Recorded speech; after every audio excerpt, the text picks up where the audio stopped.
Le Conseil économique et social n'est pas une invention béninoise. Dans tous les pays presque du monde, cette institution existe. L'Union africaine a un Conseil économique et social au sein duquel il y a des sièges réservés aux syndicats. Et dans tous les pays du monde ayant des institutions similaires, il y a toujours des sièges pour les organisations syndicales. Donc, on va se demander, mais pourquoi des organisations syndicales sont toujours membres? Le syndicat ne se réduit pas à la fonction revendicative. Ah non, le salaire ne suffit pas. Les travailleurs sont dans de mauvaises conditions. Oui, c'est la fonction revendicative du syndicat. Mais le syndicat exerce aussi une fonction normative, régulatrice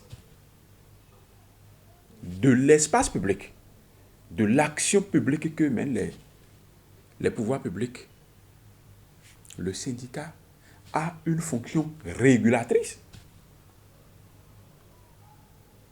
Le syndicat également a une fonction représentative au nom de laquelle, en tant que SG confédéral, nous siégeons dans des instances comme représentants des travailleurs.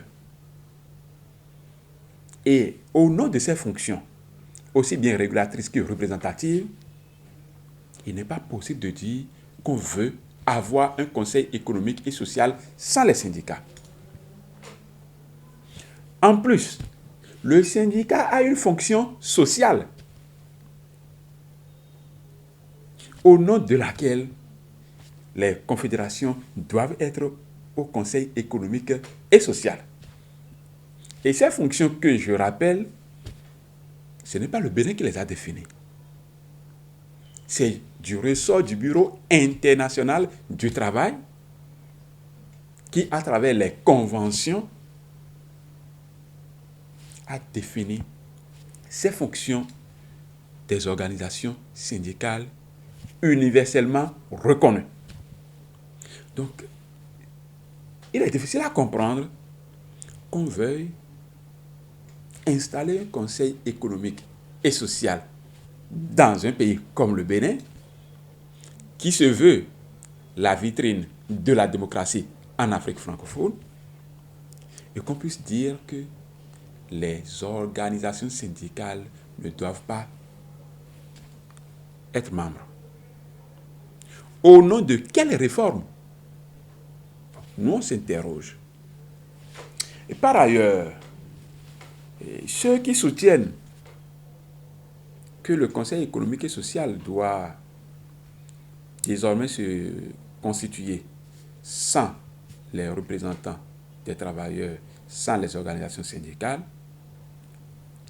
estiment que les confédérations ont des espaces de dialogue avec le gouvernement, donc la commission de négociation collective suffit pour que l'avis des syndicats soit mis en valeur. Par contre, le patronat qui prend part à la commission de négociation collective peut être membre du Conseil économique et social. Donc l'avis du patronat au sein de la grande commission n'est pas suffisant. Il faut encore prendre ça en compte dans le Conseil économique et social, mais l'avis des travailleurs que nous portons ne peut pas être porté là-bas.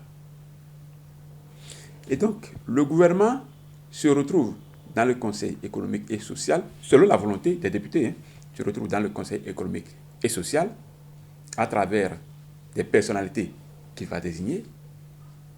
L'Assemblée nationale se retrouve dans le Conseil économique et social, à travers des personnalités politiques, bien sûr, qu'elle va désigner. Le patronat va se retrouver. Les chambres de métiers, CCIB et autres, chambres de l'agriculture, vont se retrouver. Mais les syndicats ne doivent pas se retrouver là-bas. Bon, ça donne l'impression que nos députés qui ont adopté cette loi ne veulent pas qu'il y ait de voix dissonantes au Conseil économique et social, parce que le syndicat, quand même, porte la contradiction, quoi qu'on dise. Le syndicat a le courage de dire ça là ne marche pas, ça ne va pas, il faut corriger. Contrairement à d'autres qui n'ont pas toujours le courage de dire que ça ne marche pas, parce que peut-être c'est des militants. Le chef de l'État va désigner ses représentants qui sont forcément ses partisans. L'Assemblée nationale va désigner ses représentants qui sont forcément des partisans. Donc, des partisans ne peuvent pas contredire leurs responsables. Alors que les organisations syndicales, dans leur fonctionnement, ne sont ni de la mouvance ni de l'opposition. On représente les travailleurs, le peuple, et au nom de ces travailleurs, nous portons la voix. Donc c'est ce qui est fait, et bon, nous ne sommes pas d'accord, nous l'avons fait savoir déjà, nous ne sommes pas du tout d'accord par rapport à cette loi qui a été adoptée. Ce n'est pas cette seule loi qui a été adoptée, hein. Il y a aussi la loi sur la Commission béninoise des droits de l'homme, commission au sein de laquelle siégeait aussi un représentant des centrales et confédérations. Et à ce niveau aussi, le siège a été supprimé. Donc désormais, il n'y aura plus de représentants d'organisations syndicales dans cette institution aussi. Et nous trouvons que ça ne peut pas aller comme ça. De toutes les façons, les centrales et confédérations, nous allons utiliser toutes les voies de recours. Toutes les voies de recours, nous allons les utiliser conformément au test de la République. Nous ferons recours à toutes les instances auxquelles les tests nous donnent droit. D'abord, le chef de l'État, qui est le garant du respect de la norme constitutionnelle. Il est garant du respect de la Constitution de notre pays. Il est garant du respect, il est garant du fonctionnement, du bon fonctionnement des institutions de la République également. Donc, nous ne manquerons pas de lui faire savoir notre opinion, de vive voix s'il nous en donne l'occasion. Et nous ne manquerons pas aussi d'aller vers la Cour constitutionnelle, et qui est chargée donc de contrôler la conformité à la Constitution des lois votées. Donc, le chef de l'État en tant qu'institution, la Cour constitutionnelle en tant qu'institution seront tous saisis et pour mettre un frein à ce...